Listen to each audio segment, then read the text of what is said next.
Olá, estamos com... Olá, Boa noite, tudo bem? tudo bem? Boa noite, tudo bem, Valéria?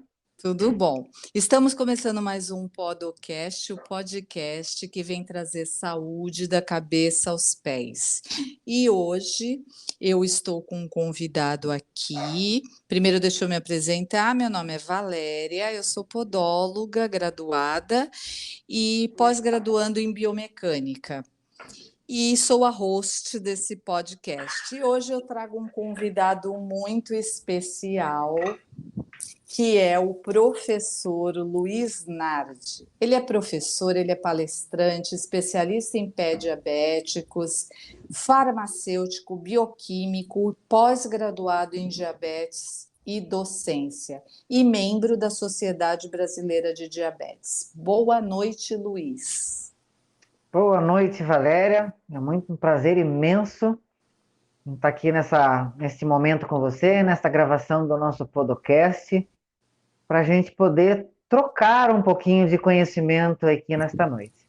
Desde já eu já te agradeço você ter aceito o meu convite, disposto a contribuir com as pessoas, levar um pouco do teu conhecimento, que é gigante nesse nosso tema de hoje.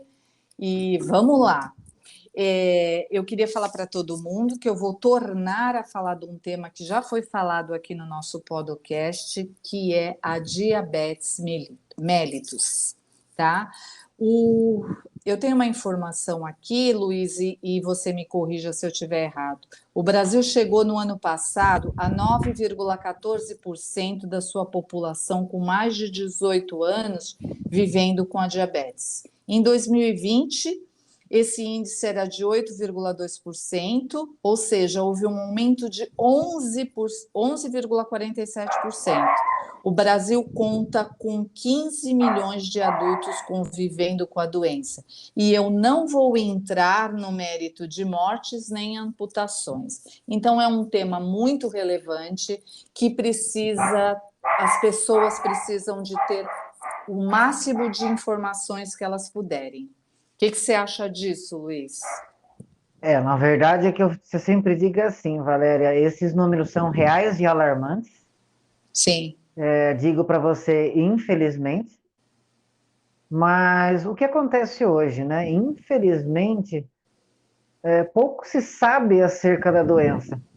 Seja por falta de educação, no sentido de quando eu fazia palestras sobre uma hipertensão, palestras sobre diabetes, levar esta informação acerca de uma doença tão complexa para mais públicos, seja através de iniciativas assim como a sua, seja através da própria internet, seja através de palestras em postos de saúde, em televisão, na própria escola, onde os alunos passam a ter esse conhecimento e começam a ter um cuidado maior com a sua saúde. com Mas, certeza. infelizmente, hoje, muitas e muitas pessoas, porque assim, esses números que você trouxe são números, eu vou usar a palavrinha, sabidos. São números que estão aí na literatura, nas estatísticas, mas o número ele é muito maior. Eu vou dizer para você que vai além do dobro deste número, em função das pessoas que não conhecem a doença, que não sabem que tem, enfim, ou que tem e não trata adequadamente, existe um desleixo acerca disso. Então, eu digo para você que, infelizmente, vai muito além dessas informações. Então, antes da gente começar a nossa entrevista, a nossa sabatina, eu aqui não sou podóloga, hein, Luiz? Eu sou uma pessoa comum que vou ser curiosa. Eu queria que Tranquilo. eu queria que você contasse um pouquinho da tua história. Como é que você chegou na podologia? Como é que você chegou em tudo isso aqui que eu li? Então, vamos lá. Comecei na podologia no segundo semestre de 2013, e é bem interessante que eu me formei farmacêutico no final de 2012, porém na metade de 2013, ou seja, 6 meses depois de formado, eu fui convidado a dar aula de farmacologia numa escola de podologia. Por que que isso aconteceu? Eu já gostava muito de ensinar, mesmo como graduando e logo ali recente de graduado. E assim, quando você gosta muito, as pessoas vão, comunicam, falam, conversam um com o outro, e acabou chegando no ouvido, nos ouvidos da proprietária de uma escola de podologia, cujo eu sou muito grato, a Clarice Bramante, aqui na cidade de Sorocaba, e onde eu entrei para dar aula de farmacologia. E ali se passaram longos anos ministrando aula na escola dela, aqui em Sorocaba, onde ali fui pegando gosto pela podologia, fui gostando e gostando e aprendendo. Ali fiz o técnico, ali fiz o curso de especialização em pés diabéticos e comecei também a dar aula nesses cursos técnicos e também no curso de especialização, sempre com foco ali no pé diabético. E durante esse processo, né, que aí nós já temos 10 anos, fui vendo a necessidade de conhecimento, de especialização, e daí foi onde que você citou, dessa pós-graduação em docência, dessa pós-graduação em diabetes, em me filiar à Sociedade Brasileira de Diabetes, para me manter atualizado acerca desse assunto, os congressos, as diretrizes da Sociedade Brasileira de Diabetes, para que eu pudesse levar para os meus alunos e que hoje, como palestrante, como professor itinerante e por aí Brasil afora, em levar uma informação sólida, embasada na literatura, para que esses alunos pudessem colocar em prática todo esse conhecimento de tal importância para a podologia, para que nós conseguíssemos, como profissionais podólogos, evitar deformidades e, principalmente, Valéria, evitar as amputações. Com certeza. O nosso trabalho é prevenção, né, Luiz? Sem, Prevenção.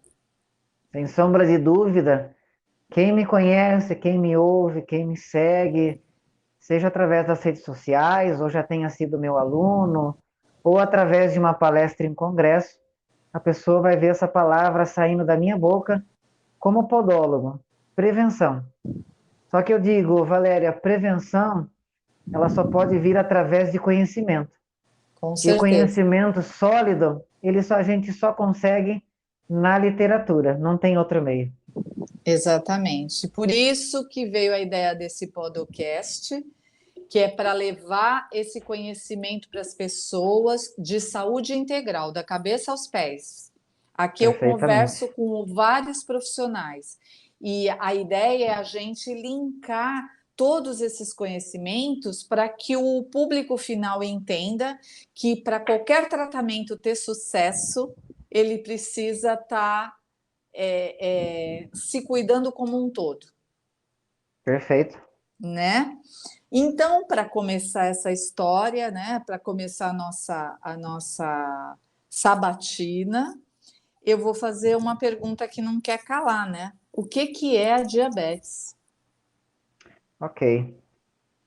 Diabetes trata-se de uma doença onde o nosso organismo, através de células, através de receptores, que são estruturas especializadas no nosso corpo, na fabricação de hormônios, no controle de outros hormônios, no controle e digestão de diversas substâncias que nós colocamos em contato com o nosso organismo através da alimentação. Nesse caso em específico, a gente vai falar da glicose. Então, falando primeiro do funcionamento correto, né? O nosso organismo, em termos de fisiologia, o nosso organismo ele é capaz, através de um hormônio chamado insulina, ok? Produzido por uma célula especialista nisso, ou seja, ela só produz insulina, ela está localizada lá no nosso pâncreas, ou seja, ela é denominada célula beta-pancreática, justamente pela sua localização anatômica. Então, este hormônio, ele é capaz, a sua função é específica nisso, em controlar os níveis de glicose presentes no nosso organismo. Seja a glicose inerente a produção do nosso próprio organismo, ou seja, aquela produção endógena, bem como aquela produção proveniente dos alimentos, proveniente da digestão, ok? Então, em linhas gerais, a insulina, ela é responsável por colocar ordem nos níveis, nas taxas de glicose no nosso sangue, tá? Então, até aí, Valéria, trata-se da parte normal, fisiológica, funcionamento normal. Por que eu Certo. explico sempre o funcionamento normal? Para que a gente tenha clareza de entender a parte fisiopatológica, ou seja, quando o nosso organismo está falhando. Então, o que acontece? Diabetes é uma doença onde o nosso organismo não consegue controlar essas taxas de glicose no nosso organismo, ou seja, especificamente na nossa corrente sanguínea. Diante dessa situação, não conseguindo fazer um controle efetivo, seja pela falta do hormônio ou pela não funcionalidade deste hormônio, os níveis, as taxas de glicose, elas ficam alteradas, tá? Elas sobressaem aos níveis normais, elas sobressaem aos níveis fisiológicos no nosso organismo. E quando isso acontece, Valéria e todos os nossos ouvintes, de forma crônica, e acontece constantemente através de picos, nós começamos a ter várias consequências, ou seja, várias complicações, sejam elas de ordem neurológica ou vascular, mas aí nós entramos em outros aspectos que talvez seja aí uma próxima pergunta, mas em linhas gerais é onde o nosso organismo não tem a capacidade de controlar os níveis de glicose no nosso sangue. E isso vai trazer danos horríveis se não forem controlados. E a população, a gente sabe que tem uma camada da população que não adere ao tratamento, né, Luiz? Que é diagnosticado e não adere ao tratamento. Você acha que isso tem a ver com o não sentir dor? Porque isso é uma percepção minha. A pessoa não sente nada e ela acha que está tudo bem? Perfeitamente. O diabetes, a instalação do diabetes, ela é insidiosa. O que é isso? É um silêncio, não tem dor. É, Não tem dor, não, ela não tem pressão, enfim, trata-se de uma situação que vai ocorrendo no organismo do paciente sem que ele tenha percepção. Assim como acontece com outras doenças, como por exemplo a hipertensão, claro que existe pessoas com sintomas, outras sem, mas ela é uma doença totalmente silenciosa. E isso eu digo para você que é um grande problema, porque as pessoas elas acabam não dando valor aquilo de danos, aquilo de consequências negativas, seja em quaisquer órgãos que possa vir a acontecer, porque ela não sente dor, ela não tem nenhum sintoma. sim, Claro, quando existe a hiperglicemia, existe uma fome exacerbada, existe um sono exacerbado, existe um cansaço, existe principalmente, Valéria e os nossos ouvintes, muita vontade de urinar e muita sede. Mas isso pode acabar esse paciente associando com uma situação corriqueira da vida dele é. e acabar que ele não valoriza isso. Eu estou Só mais que cansado, eu estou mais estressado, eu estou com isso, muita ocupação. e acaba desvalorizando esses sintomas, até Sim, por falta de conhecimento, por falta de orientação. E quando esse paciente percebe, ele já tem uma complicação instalada, seja a nível de diminuição da acuidade visual, ou mesmo a cegueira, de forma abrupta, disfunção sexual no homem, problemas circulatórios, e hoje, né, que é o foco aqui da nossa conversa, complicações nos membros inferiores, colocando esse pé em risco, ou desenvolvendo aí o pé diabético, que são duas situações diferentes. E tudo isso, Valéria, é muito silencioso. sim. Então, cabe ao nosso papel como profissional de saúde, como agente de saúde, trabalhar a parte de orientação para esse paciente, porque é tudo muito silencioso. Sim. E quantos tipos de diabetes existe, Luiz? Na verdade, é assim, Valéria, se nós formos para a literatura, Tem nós vários temos, tipos, né? nós temos hoje aí 26 tipos para mais de diabetes. Claro que cada uma destas classes acabam finalizando num tipo, que são os principais tipo 1 e 2.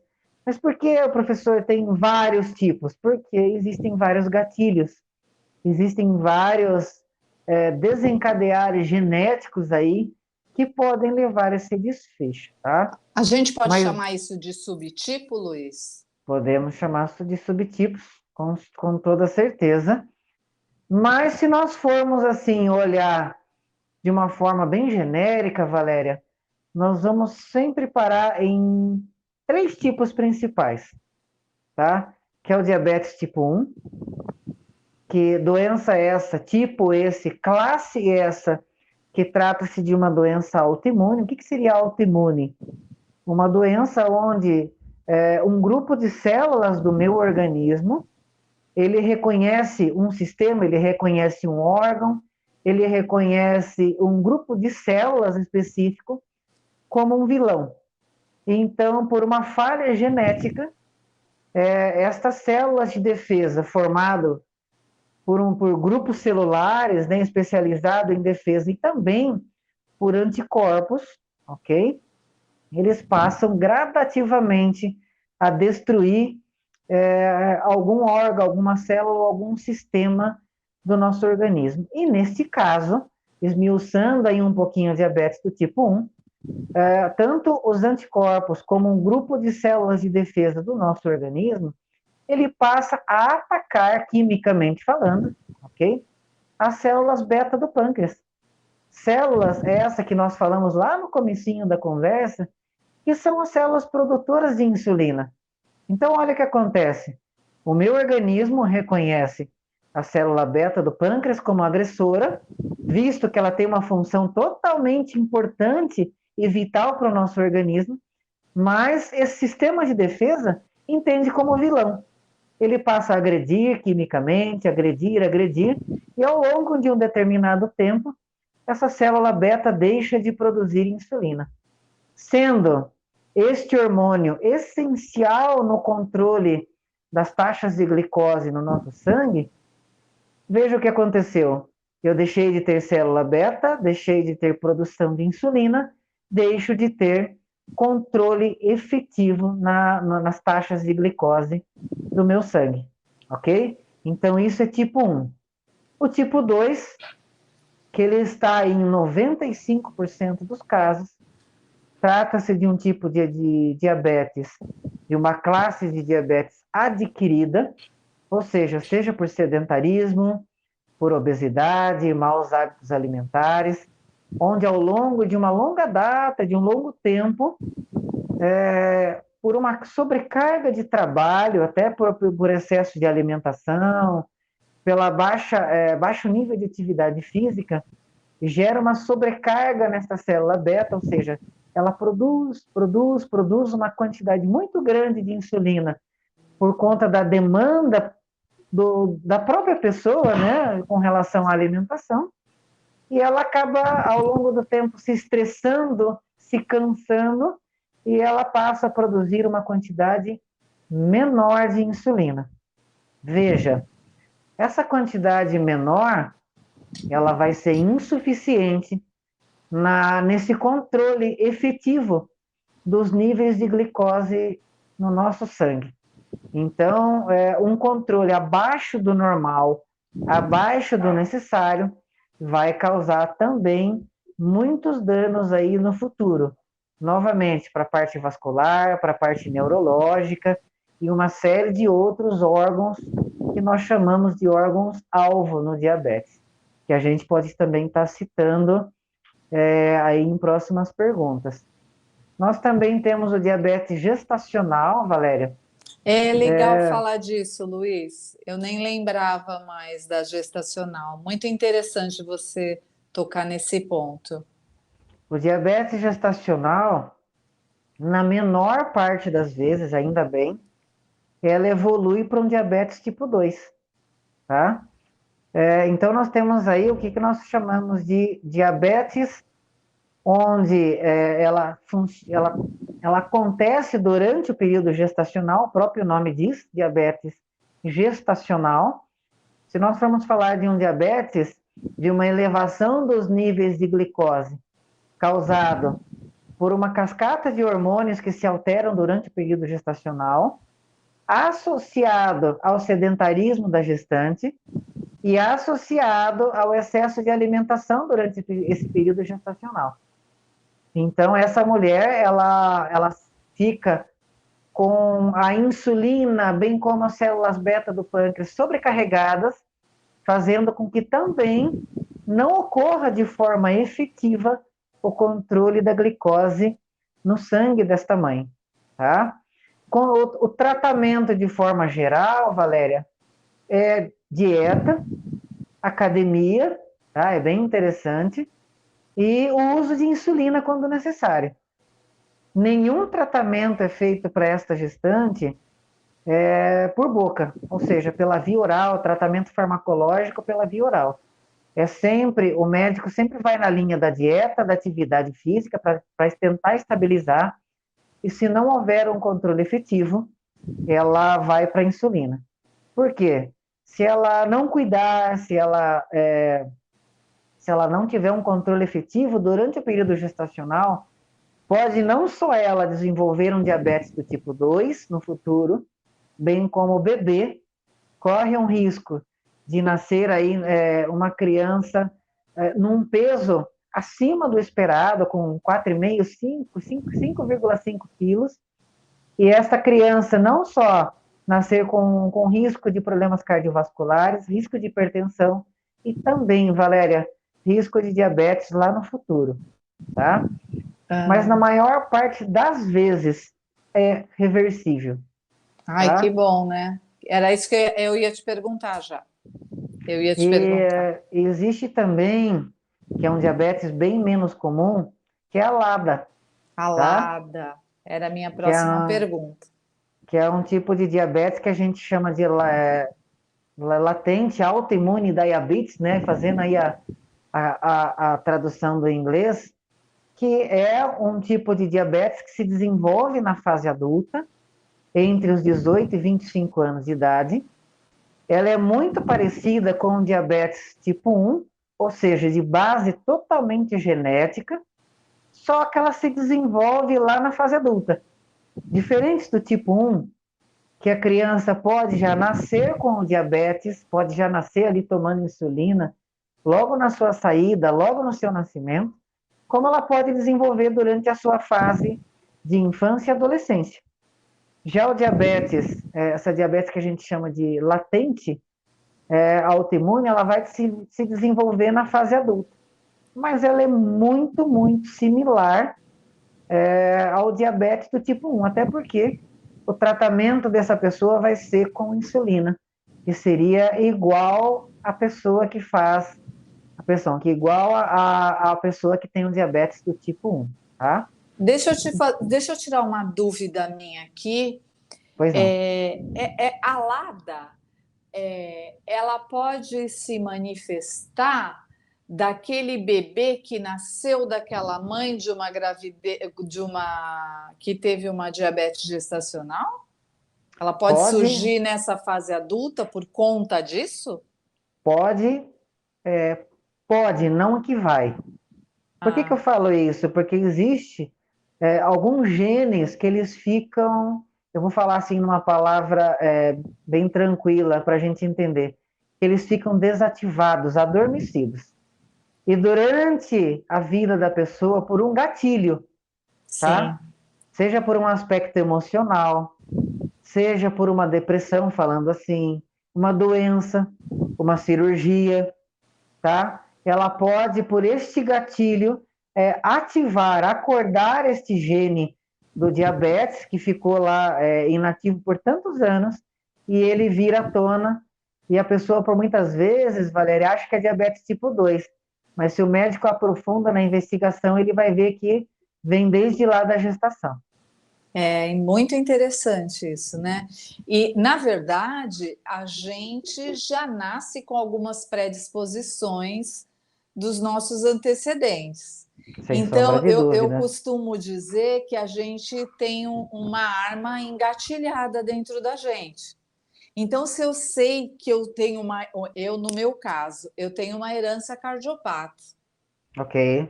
Então, eu tenho hipertensão hoje. A minha mãe fez cirurgia de coração, né? Ela já está lá no outro plano, mas ela teve uma cirurgia de coração e ela não era hipertensa. Mas Entendi. ela começou a desenvolver com uma angina, que culminou numa cirurgia de mamária, de safena, e, ou seja, eu tenho uma herança cardiopata, porque os irmãos da minha mãe também tiveram problemas cardíacos. Então, eu sabendo disso, eu posso não apertar esse gatilho. Eu posso fazer Claramente. coisas que ativem a minha saúde para esse gatilho nunca ser disparado. E, Seja né? E essa é a nossa proposta, né, Luiz? É sem sombra de cuidar, dúvida. é cuidar da nossa saúde, sabendo que aquilo ali está pronto. Se você escorregar no tomate, ela vai desenvolver. Literalmente, colocando esse seu exemplo em prática, se Eu você acho que fosse eu me uma, fiz entender, né? claro, se você fosse sedentária, já era um gatilho. Já Porque era um diante do gatilho. sedentarismo, você tem uma cascata de coisas que podem acontecer. Seja a Sim, questão da dieta, através da ingesta de sal, de gorduras, colesterol alterado, triglicerídeos. Veja, exatamente. você já tem uma história, então você precisa, por obrigação, de cuidar se você não quiser trilhar o mesmo caminho. E assim é Ex- o diabetes. exatamente. E é muito importante a gente sempre cuidar da saúde e Sem não da sombra de dúvida. doença, né? E não da doença. Prevenção é o que a gente vai bater na tecla, Valéria. Vamos, é isso que eu quero incutir na cabeça das pessoas. Prevenção e saúde o tempo todo. A doença já está instalada, tá? O que que eu posso fazer para reverter? Não dá para reverter. Então, conviver com ela da melhor maneira possível, fazendo o que Perfeitamente. precisa ter feito para eu ter longevidade, para eu viver bem, para eu não ter limitações, porque todos nós vamos envelhecer. Só quem for antes que não vai, né? A verdade é que a gente pode envelhecer bem. Pode E para envelhecer isso bem. para isso a gente só precisa de disciplina, ponto final, né? Exatamente. E sabe o que eu ia te perguntar? Uma coisa assim, quando a gente fala de pré-diabético, Sim. né? A gente está falando exatamente o quê? O que que é uma pessoa pré-diabética? E esse pré-diabético, só para você concluir o teu raciocínio, quais as chances que ele tem de voltar para trás, de regredir, de não evoluir para diabetes tipo 2? Ok. Então eu vou começar respondendo a sua pergunta da seguinte forma. Pré-diabetes, o próprio nome já diz, né? Que a grande dúvida é se é a doença propriamente dita. Isso eu vou dizer para você que é uma coisa que gera muita discussão, tá? Entre profissionais de saúde, inclusive entre médicos, que não que esteja aqui para falar mal ou falar bem, entendeu? Mas Sim, sim, nós não estamos aqui para confrontar, a gente está aqui para não, explicar. vamos aqui acrescentar, expressar a nossa opinião. Mas existem muitos profissionais da medicina que eles confrontam essa ideia de que não existe, de que a partir do momento que está havendo alterações, já é a diabetes propriamente dita. Mas eu digo para você, Valéria, a própria Sociedade Brasileira de Diabetes, composta por grandes médicos, composta por grandes estudiosos, por literaturas muito sólidas, eles trazem à tona que existe essa condição pré-clínica, pré-existencial do diabetes, tá? que é uma predisposição. Então, trata-se de um momento que o meu organismo ele entra numa faixa de vulnerabilidade, onde as taxas de glicemia do meu organismo ele sai das condições normais. Eu vou dar um exemplo aqui para você. De acordo com a literatura, a nossa glicemia de jejum ela deve permear entre 70 a 99 mg por decilitro de glicose, tá? A pessoa com pré-diabetes, ela vai estar permeando uma faixa entre 100 e 125, quando a sua glicemia ela é medida em jejum. E a diabetes propriamente dita, instalada na pessoa, ela é comprovada através de um exame de sangue, onde a glicemia ela aponte 126 ou valores maiores do que isso em jejum, ok? Ok.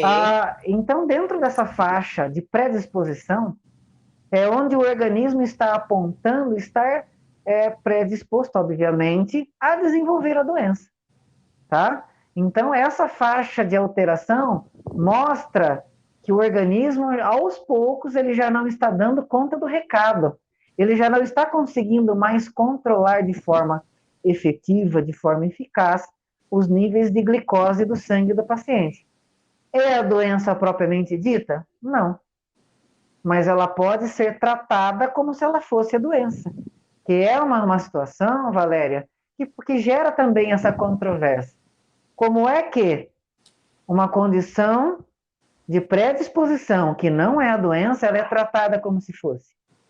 Porque o médico, ele tenta trazer para esse paciente um quadro de dieta, um quadro de atividade física, onde ele sai daquele sedentarismo, onde ele passa a baixar os índices metabólicos, aqueles índices de alteração, e trazer tudo isso para o nível normal, para que ele saia dessa predisposição e volte ao estado que a gente chama de normoglicêmico, ou seja, o estado normal da sua glicemia no sangue.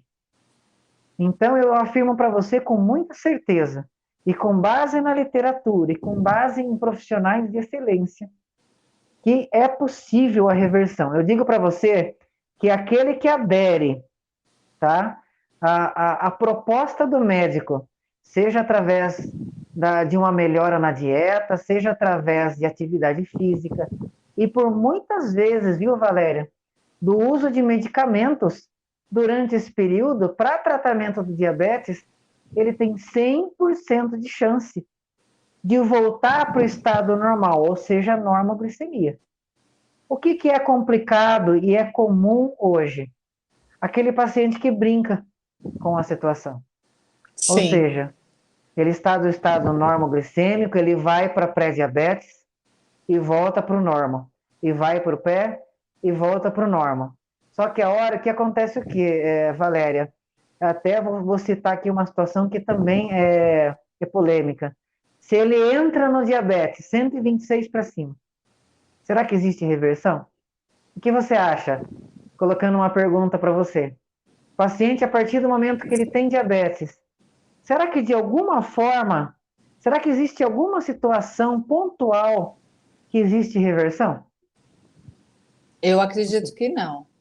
Se ele já estiver acima de 126, Exatamente. acho que não. Só existe uma situação de reversão. Quando aquele paciente ele é obeso e ele faz a cirurgia bariátrica.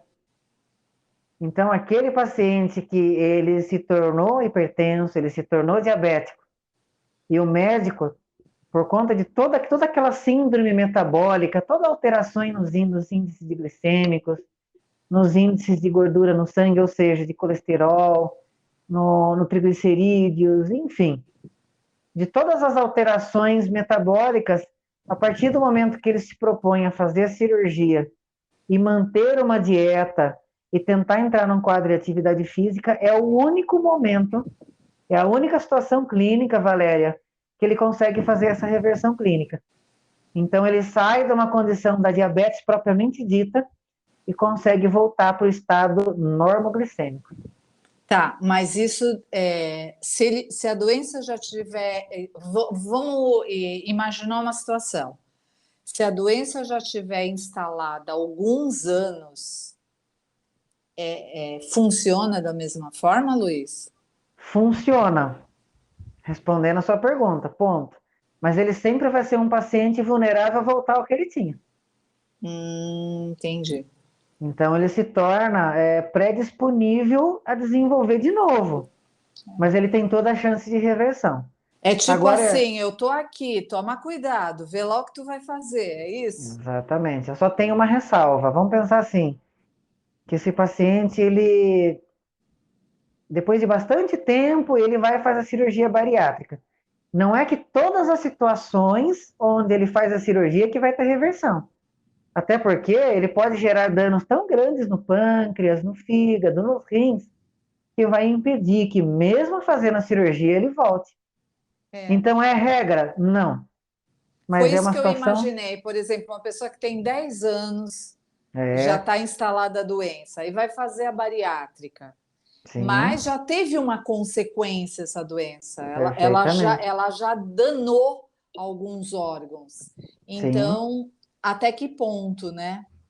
Eu falo para você que é possível desta forma? Sim, porque existem muitos casos, mas não é regra, tá? E isso é muito controverso, mas novamente, isso está na literatura, numa série de estudos que foram levantados. E voltando à pergunta original, com relação à pré-diabetes, essa predisposição, 100% dos pacientes que eles aceitem a proposta do médico, seja através do controle nutricional, de uma educação física, ou seja, desde uma academia, uma caminhada, daí por diante, e também a adesão ao tratamento farmacológico, quando proposto pelo médico, 100% de chance. Sim. E sem contar que a atividade física, a gente bate muito nessa tecla, nós profissionais da área da saúde batemos muito nessa tecla, e de um modo geral se fala muito da atividade física, né? Hoje em dia, o que não era comum na época dos meus pais. Mas o nosso corpo físico não nasceu para ficar parado. Perfeitamente. E com as tecnologias e com tudo tão fácil, os acessos que a gente tem, de um modo geral, né? iFood, tudo chega através da internet, a gente consome muita coisa sem precisar sair do lugar, né, Luiz? E antigamente, eu estou falando dos nossos ancestrais, não acontecia isso. Então, hoje a Não. gente tem que reiterar o que faziam lá atrás com muita facilidade, sem contar na globalização, no tipo de comida que a gente consome hoje, né? Muito Hoje congelado. é muito fast food, é muito Muito. sódio para destruir os nossos rins, o nosso Exatamente. fígado. Aliás, né, eu queria colocar uma situação aqui para você, né? A nossa musculatura estriada esquelética, normalmente, o que que ela consome como fonte de energia, né? Para a gente entender esse mecanismo. Ela consome um tipo de gordura chamado ácido graxo. Então, é um tipo de gordura que a nossa musculatura consome como fonte de energia quando nós estamos em repouso.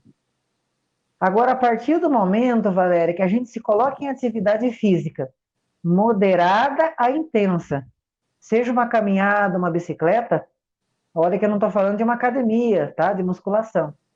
É como se o nosso músculo abrisse uma grande porta e ele aceitasse uma grande entrada de glicose para o seu interior. Então, olha que interessante, a nossa musculatura, ela aceita a glicose só quando tem atividade física. Sim. Então, Porque eu ela falo, aproveita melhor, seria isso mais ou menos, né? na verdade é assim, Valéria, só para a gente entender fazendo uma analogia. Se eu estou em repouso, eu vou comer só um tipo de alimento. Agora, se eu estou em atividade física, eu preciso de mais energia. Sim. Tá? A partir do momento que a minha musculatura ela está em contração, o ácido graxo, que é a gordura, não é suficiente para aquela atividade. Então, a musculatura ela abre literalmente a necessidade de energia para aquela atividade, e a energia ela é proveniente da glicose, através de adenosina trifosfato. O que, que é isso? ATP. energia propriamente dita, tá? Então, quando isso acontece, Valéria, através da atividade física moderada intensa. Então, olha o paciente diabético.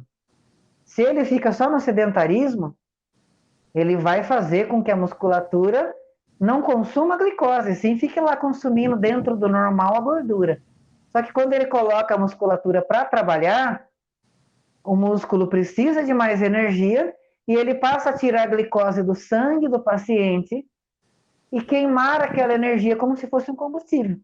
Ou seja, ele consegue diminuir o índice glicêmico através da atividade física, fazendo com que a musculatura consuma. Porém, em repouso isso não acontece. Exatamente. Exatamente, atividade física, sem contar que a gente fazendo atividade física, conforme vai ficando mais velho, a gente vai tendo mais autonomia também, né? Sem Sem contar sombra com de essa dúvida. parte, Sem né? sombra de dúvida. Luiz, conta pra gente o que que é um pé de risco. Quando a gente fala em risco, é quando a gente está vulnerável a algo. O Sim, próprio nome diz, né? Eu estou em risco. Mas e daí? Risco do quê? Né? Aliás, nós precisamos lembrar, e era algo que eu devia ter dito lá no começo da conversa, que quando a pessoa tem diabetes, Valéria, e agora trazendo tudo isso com foco na podologia, né?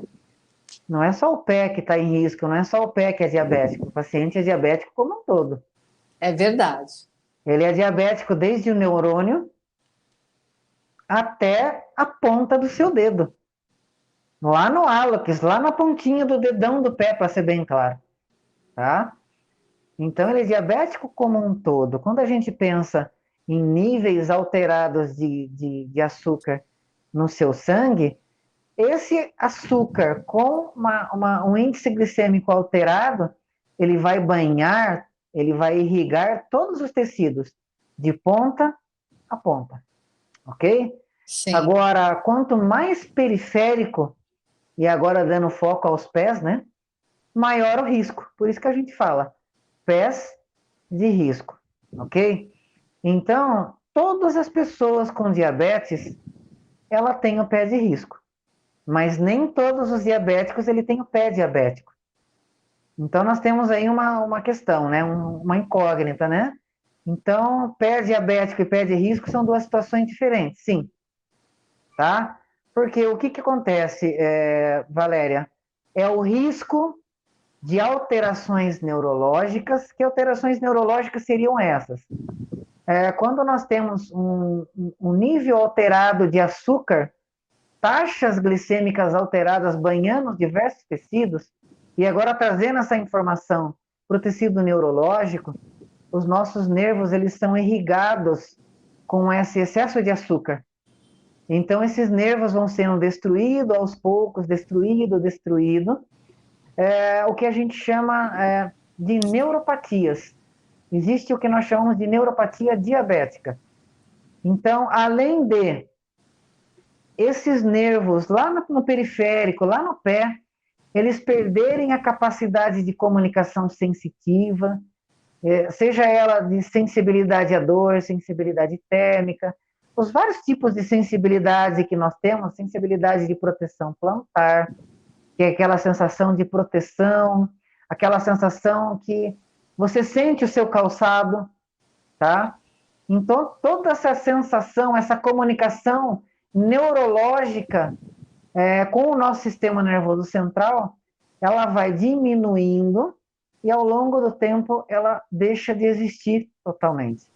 Ou seja, essa grande quantidade de açúcar que banham os nervos, elas trazem um dano tão grande, chamado de neuropatia diabética, que faça com que o paciente ele perda essa percepção de algum dano, de alguma ferida, de dor, de quaisquer tipos de sensibilidade.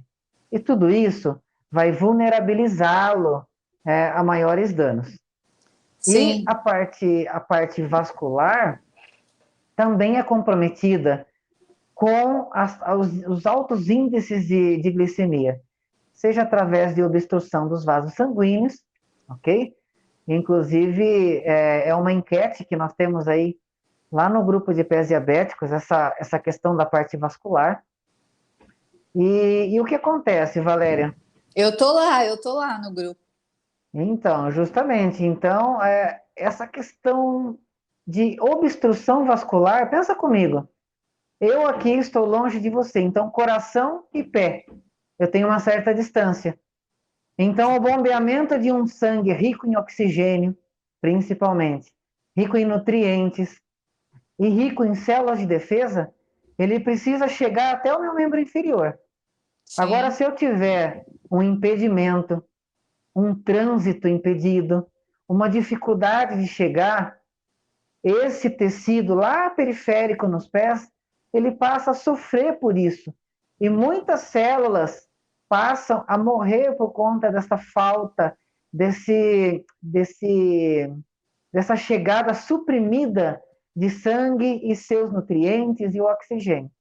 E ali vai se causando uma série de danos, inclusive feridas, tá? Em algumas situações, ok? Que pode causar, inclusive, amputações no futuro. e, Então, o- voltando à e, pergunta, e, pode falar, e, pode falar. e só para fazer um adendo, essa sensibilidade vai se perdendo devagar, né, Luiz? E às vezes a pessoa acha que está tudo bem. Sem sombra de dúvida. Assim como a instalação da diabetes, Valéria, a instalação das complicações também são insidiosas, elas são silenciosas. É, Por que que a gente, voltando agora, agora fazendo a resposta de forma efetiva? Eu dei essas explicações de dano neurológico e também dano vascular, na ordem de obstruções vasculares, porque o paciente com diabetes, ao longo de longa data, aquele diabetes mal controlado, aquele diabetes que o paciente ele não dá devida atenção, por muitas vezes, porque ele também não conhece os níveis de complicação que ele pode ter, tá? Ele não valoriza porque não sabe. sim, Só que desde o momento que ele é portador do diabetes, ele está vulnerável a tudo isso. Abre aspas, uma pessoa com diabetes, Valéria, ela pode viver por muitos anos sendo uma paciente que tem esse pé de risco, sem desenvolver um dano de alta gravidade. Ou seja, ela pode viver até os seus 90, 95 anos sem desenvolver uma cegueira, sem desenvolver o pé diabético propriamente dito, mas ela é uma pessoa de risco. Ela é sim, vulnerável a todas essas complicações, sejam elas de ordem neurológica, seja ela de ordem circulatória, o que vai gerar dificuldade de cicatrização, o que vai gerar dificuldade circulatória, assim como citei, essa sensibilidade diminuída a várias situações. Ah, professor, mas assim, cita uma situação simples. Muitas vezes ela tem o seu calçado atritando com o pé e ela não sente. ela não sente. Entrou Só uma que a... pedrinha e ela fica com a Exato, pedrinha o dia inteiro e não percebe não que sente. machucou. Essa pessoa tem uma unha encravada e ela pode não sentir. Quando ela vai tirar o calçado, ela já pode ter uma complicação infecciosa já instalada. Só Sim, que ela não sentiu dor, diferente de um paciente que não tem diabetes, a partir do momento que esse corpo estranho penetrou o tecido, já gera uma resposta inflamatória, que já gera ali, por muitas vezes, até uma infecção, enfim, num termo técnico, né, um granuloma, um crescimento de tecido, que ele vai perceber através dessa sensibilidade e vai tratar. E já a pessoa com diabetes, não. Ele sim. já não tem essa percepção. Quando o dano já está ali, já está complicado. Aliás, você citou da pedrinha. É interessante o seu exemplo? Perfeito, porque existe mesmo. Mas não precisa necessariamente ter um corpo estranho, Valéria. A própria falta de percepção espacial desse paciente com relação aos seus calçados, conforme ele não tem segurança com aquele calçado, ele começa a comprar números menores para que ele sinta o calçado dele e ele passe a ter segurança na sua caminhada, na sua marcha. Só que isso começa a gerar novos pontos de atrito calosidades, essa calosidade aí pode se tornar uma úlcera, uma ferida e daí por diante. Então, veja, tudo isso é classificado como pé diabético, mas é uma situação quando ela já é existente no paciente. E o pé de risco é aquele paciente que está vulnerável a todas essas complicações nos pés. Entendi.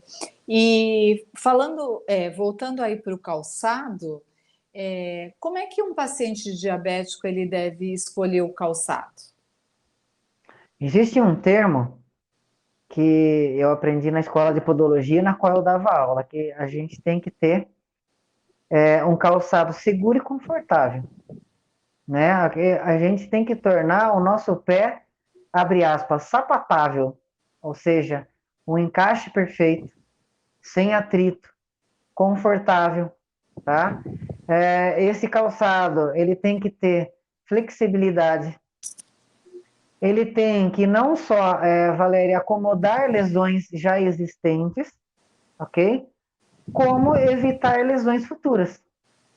Então, existe hoje uma série de marcas de calçados aí no mercado, e eu, abre aspas, sem interesse nenhum, do tipo Usaflex, tá? Sim, Que são calçados até preconizados pela própria literatura, que são calçados sem bico, são calçados de ponta redonda, sem atrito nas laterais, não só na borda medial quanto lateral dos nossos pés, que ele tem um amortecimento na região calcânea, tá? Até por conta que nós temos um ponto de apoio, um ponto de propulsão nos nossos pés, né? Você que é estudiosa da biomecânica, você sabe desses aspectos muito bem, talvez até melhor do que eu, que nós temos pontos de apoio, de atrito, enfim. Então, nós sim, temos que tornar cada vez mais confortáveis e com menos atrito. Por quê?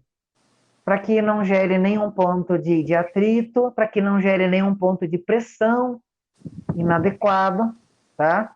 Para que esse ponto de pressão não se torne uma calosidade. Se nós trouxermos à tona a questão de calos e calosidades, é algo dolorido, mas para o paciente diabético pode ser imperceptível. com certeza. Professor, mas associa isso com uma situação real. Gente, é muito simples. Uma pessoa que tem uma calosidade, tá?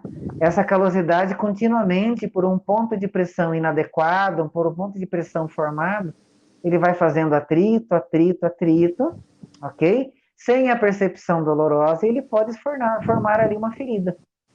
Então, perceba, aqui você já tem uma aba, uma vertente do dano neurológico. Eu deixei de sentir, eu deixei de ter a percepção sensitiva. E aliado a isso, eu tenho as obstruções circulatórias, onde eu precisaria de uma sinalização bioquímica, onde eu precisaria de células de defesa chegando nesse local da lesão para fazer um reparo e cicatrização, onde eu precisaria de oxigênio, de nutrientes para poder trazer vitalidade àquele tecido, e isso não acontece. Aliás, as células de defesa deixam de chegar de quantidade adequada e suficiente para trazer reparo e cicatrização para aquele dano. E abre aspas, viu, Valéria? As pessoas com diabetes, pelo menos aquelas com descompensadas, tá? Elas têm a imunidade diminuída por conta toda de uma sinalização química do nosso organismo. A própria defesa, ela deixa de saber onde é que está a lesão, porque não existe uma sinalização adequada, tá?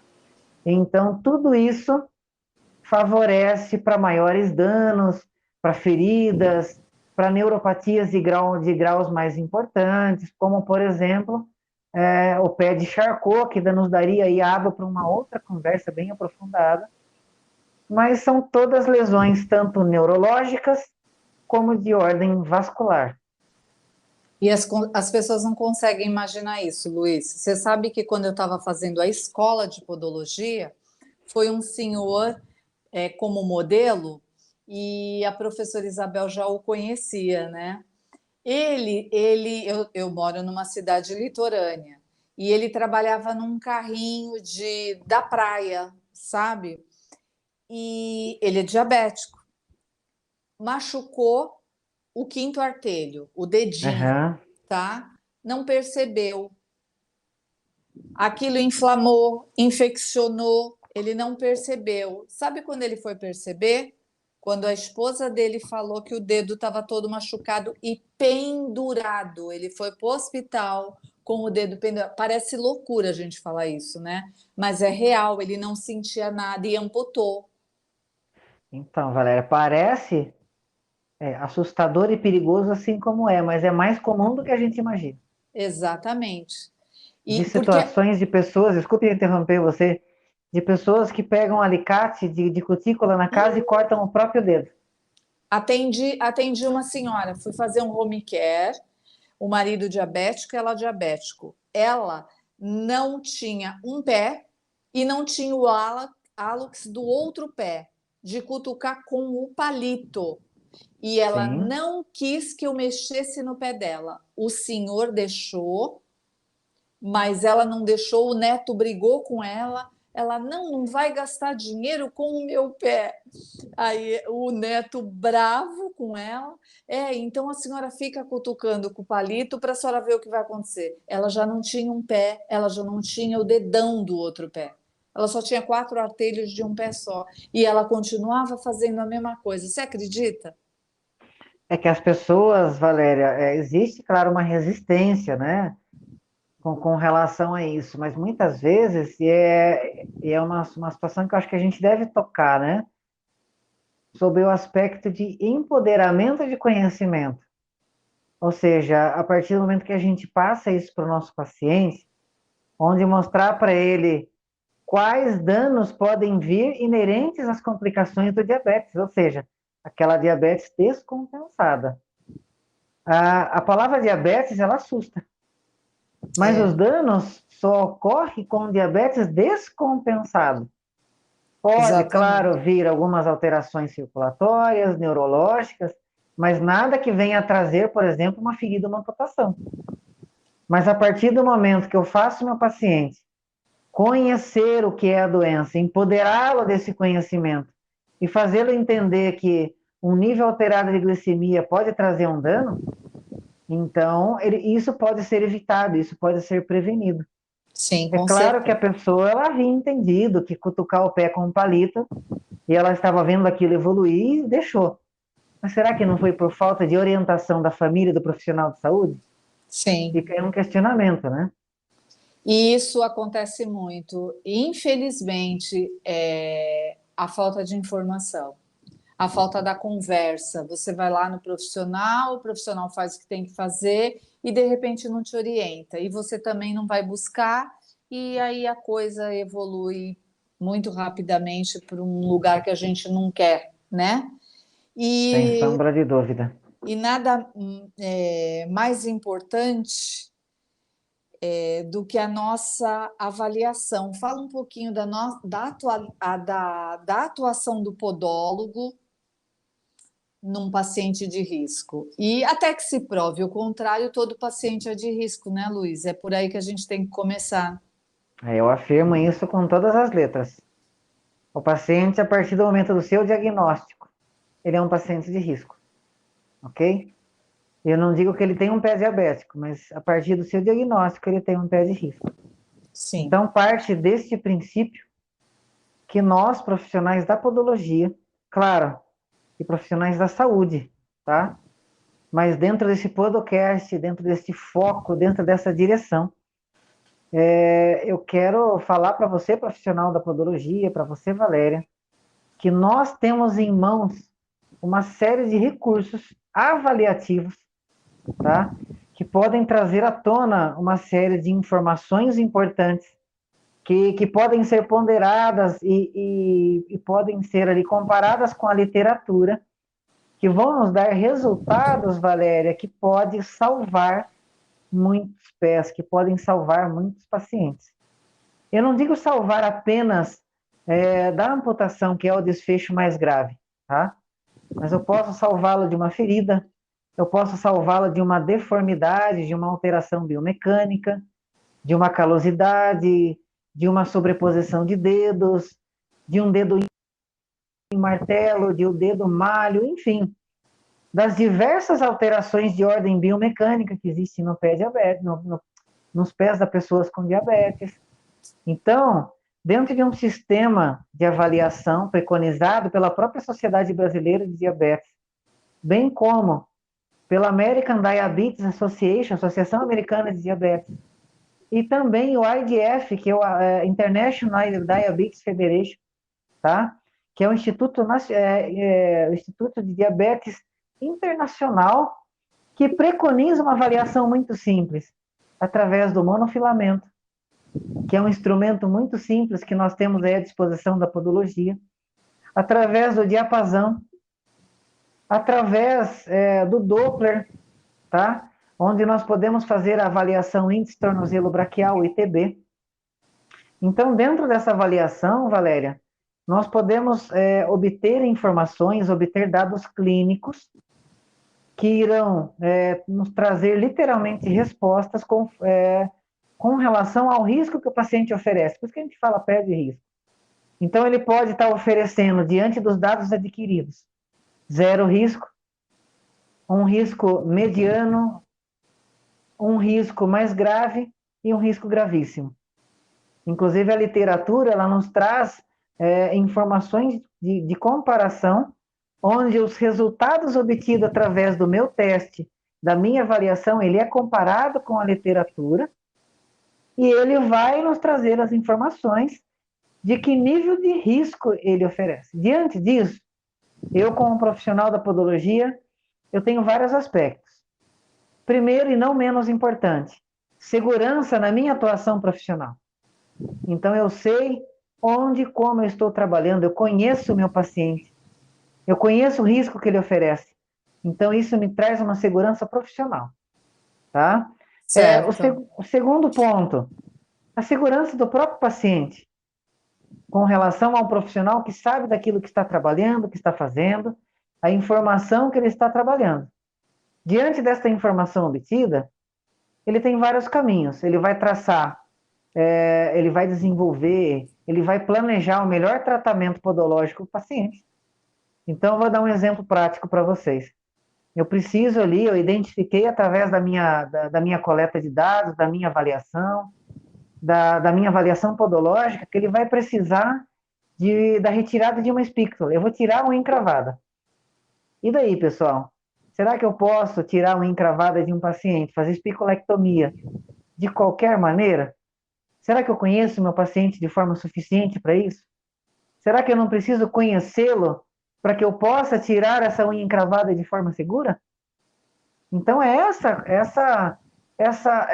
esse empoderamento técnico de conhecimento profissional, da literatura, da prática, que a gente tem que buscar como profissional da podologia.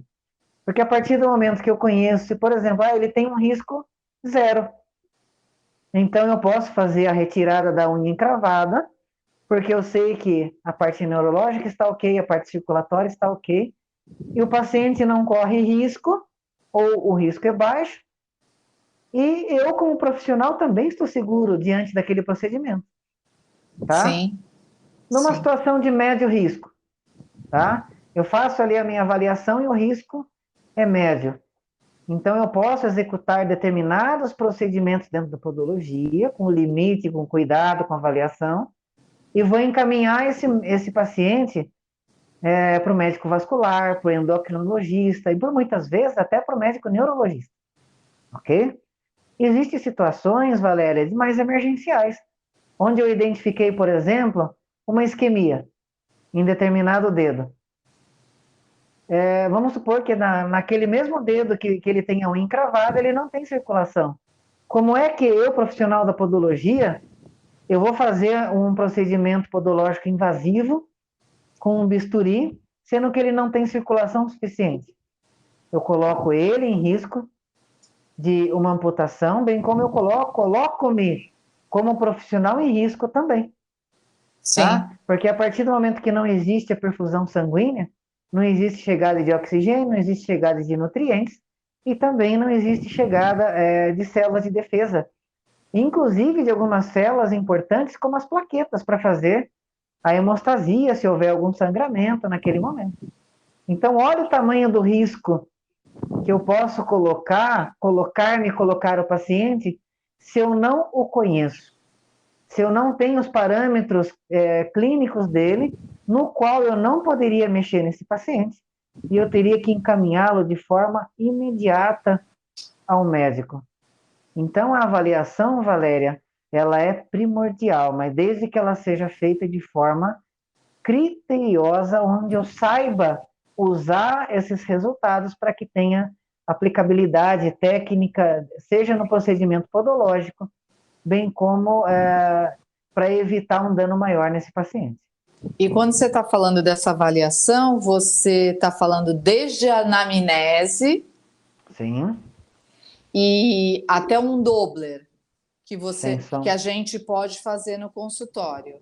sem sombra de dúvida. Aqui eu dei um panorama para você da avaliação somente do pé do paciente, mas nos quesitos diabetes, tá?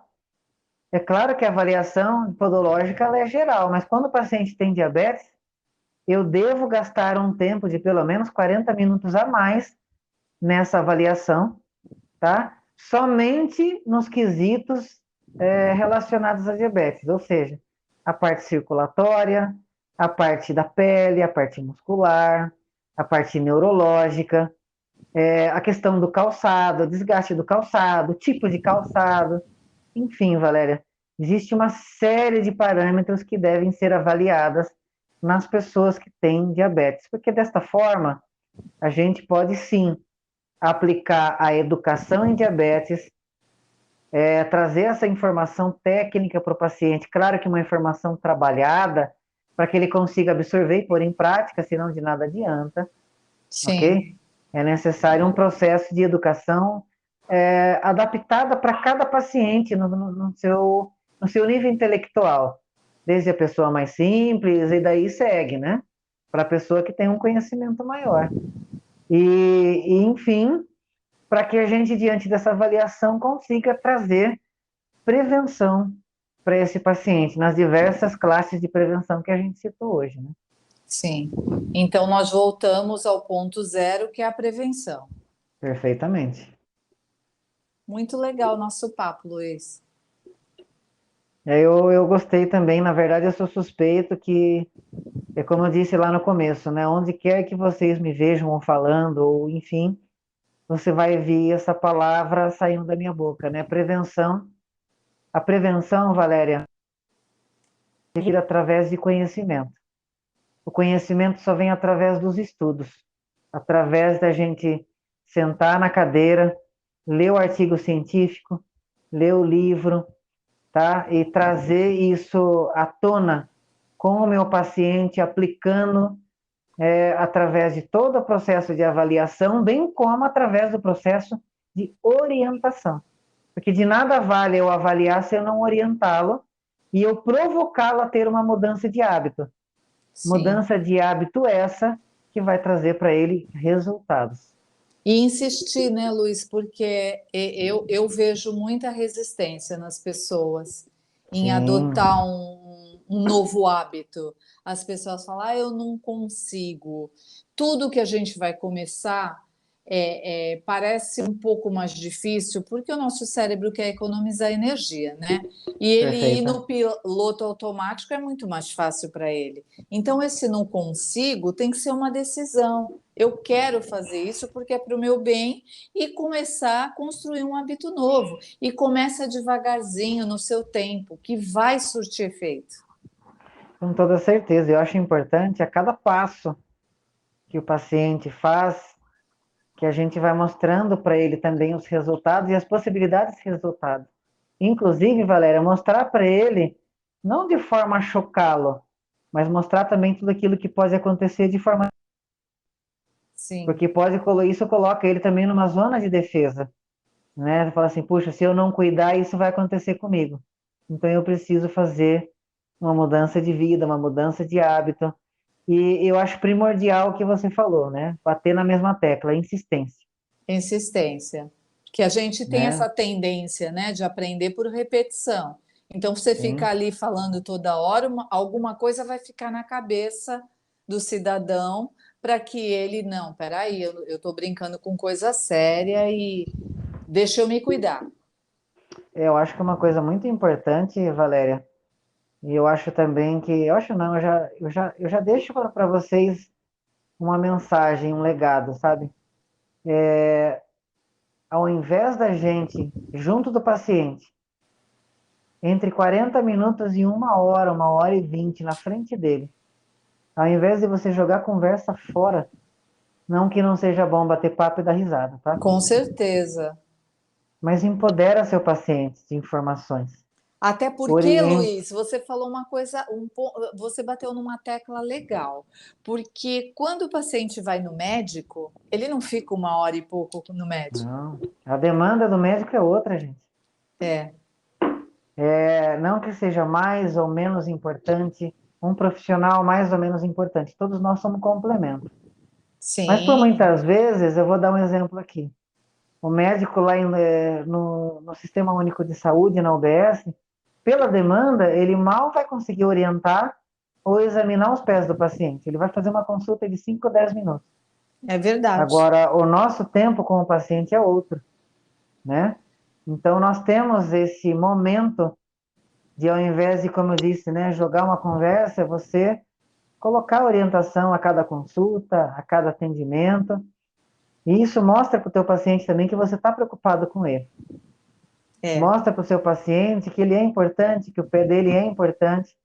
E isso, aos poucos, vai entrando na cabeça dele, vai fazendo com que ele venha dar valor para si próprio. E dessa forma, Valéria, com essa mudança de hábito, a gente consiga evitar muitos e muitos danos, inclusive e principalmente a amputação. Luiz, eu adorei nosso papo. Gostei muito, foi muito produtivo. Eu tenho certeza que a turma vai gostar muito dessas informações que a gente trouxe. A diabetes é um tema muito profundo e muito Ixi, vasto, né? Então, muito provavelmente eu vou voltar aqui nesse tema com outros colegas nossos e numa outra oportunidade a gente vai falar mais especificamente de algumas complicações que surgem e explicar o que elas são, tipo o pé de Charcot. perfeito. Na verdade, a gente tem tempo para falar, muito para falar a respeito disso, seja da diabetes e suas complicações, né? Então, a gente está aqui no momento de bate-papo, de troca de informações, e a gente, inclusive eu venho agradecer você pela confiança, Imagina, né, eu é que agradeço. em trazer um profissional aqui para o seu podcast, que eu acho importante esse papel que você faz, Valéria, porque o seu público não é só a podologia, né? Qualquer pessoa pode acessar o seu Instagram, Sim, qualquer pessoa tem acesso. Então, isso é informação também para o paciente final, é informação para o leigo. Então, eu parabenizo pela sua atitude, porque é também uma forma de prevenção. com certeza. A minha única intenção é a prevenção, alertar as pessoas, que elas tenham insight, que elas queiram se cuidar melhor, que elas gostem mais dela. Porque as doenças, além das complicações e das limitações, elas também baixam a nossa estima, elas mexem com o nosso emocional, trazendo outras doenças e outras complicações. Perfeitamente. Eu tive um papo aqui com uma psicóloga e a gente falou do impacto do tratamento das doenças, da resistência que as pessoas têm quando recebem um diagnóstico. Então, a gente está tentando fazer um link de tudo para trazer essa consciência para as pessoas, que Sim. até nós nos tornarmos consciente, o inconsciente vai pilotando a gente, né? Sem sombra de dúvida. E abre aspas, o que a gente se depara no dia a dia com o paciente, aquele paciente que você pergunta, tem diabetes? Ele fala assim, só um pouquinho, né? É verdade. Pessoal, não existe diabetes de pouquinho, né? Quando a gente fala da doença propriamente dita, ou é ou não é. Até porque você lá na avaliação, e fica aqui uma mensagem para vocês, se atente com os aspectos farmacológicos também. tá? Porque a partir do momento que você conhece, pelo menos os principais medicamentos, mesmo que o paciente minta para você, tá? Você consegue identificar se ele tem diabetes ou não, pelo próprio arsenal farmacológico que ele faz uso, pelos medicamentos que ele faz uso, e assim fazendo um link com o que a Valéria falou, com relação ao diagnóstico, à doença propriamente dita, existe resistência, a não aceitação. Então, quando às vezes ele fala eu não tenho ou tenho um pouquinho, é porque ele não está aceitando aquela situação. Mas nós, profissionais podólogos, além de todo esse contexto, a gente deve conhecer os aspectos clínicos farmacológicos, porque através dessa identificação, a gente também consegue saber se o paciente tem diabetes ou não e trazer uma segurança melhor, não só para ele, como para nós profissionais. Nossa, maravilhoso, Luiz. É isso. É a mensagem que a gente quer passar para as pessoas, né? Consciência, consciência, consciência. E se cuidar. Se você não tem uma diabetes e você está sedentário, passou um pouquinho do peso, comece a olhar para isso, né? Vai fazer Perfeitamente. uma atividade física, vai se movimentar, vai regularmente no médico fazer os exames e ver se realmente está tudo bem e cuidar da saúde. É isso. Aliás, eu não preciso ter um histórico na família, viu, pessoal? Eu Ah, posso me sim, cuidar sem ter o histórico. Agora, quando eu tenho histórico, eu tenho que me cuidar muito mais. com certeza. Luiz, eu queria que tu deixasse uma mensagem aí para a turma, seja ela qual for, seja uma frase que você gosta, seja uma mensagem, sei lá, que você leu em algum lugar que fez sentido na tua vida, uma mensagem, fica a teu critério. Eu acho que a nossa conversa de hoje, em vários pontos, ela foi uma mensagem, sabe, Valéria?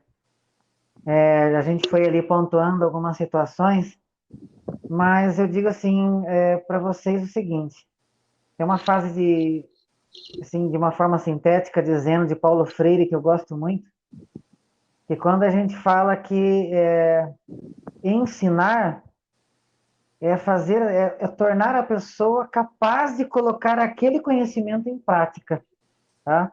Então, não adianta nós, profissionais da saúde, ou pacientes, apenas tomarmos posse de determinado conhecimento. Seja eu leigo, tomando posse de um conhecimento sobre diabetes, mas eu não coloco aquilo em prática e tenho um resultado.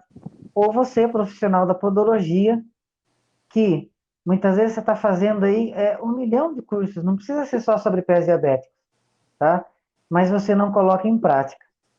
A mensagem é a seguinte: não faça do seu certificado um papel de parede. Faça dele prática, faça dele resultado, faça dele prevenção, faça dele o evitar de uma amputação para o seu paciente. Ok? Essa é a mensagem que eu deixo aí para vocês. Muito obrigada, Luiz. Foi um prazer falar com você, Prazer foi meu. conversar mais um pouquinho. A gente já se conhece pessoalmente do CEAP do ano passado, temos até foto junto, tá? Tu pode Que não bom. lembrar, mas nós temos. E se Deus quiser, vamos nos ver lá de novo. Você vai Graças a Deus. palestrar esse ano, né? Graças a Deus também foi. Eu agradeço aí o pessoal da comissão científica que me convidou. Para mim, hoje falar na frente de 900 pessoas aí dá palpitação, mas sempre com Deus à frente a gente vai dar conta. Com certeza. Deixa as tuas redes sociais, Luiz, para as pessoas que quiserem te encontrar. Pessoal, o meu Instagram, para quem quiser conhecer melhor o meu trabalho, é @prof. Luiz Nardi, Luiz com Z, DI no final, tá? @professor Luiz Nardi. E eu gostaria de fazer o convite para você que é profissional da podologia. Inclusive, eu peço para a Valéria aqui, ao vivo, para ela, à medida que conseguir, divulgar o grupo de pés diabéticos para os profissionais, para os grupos.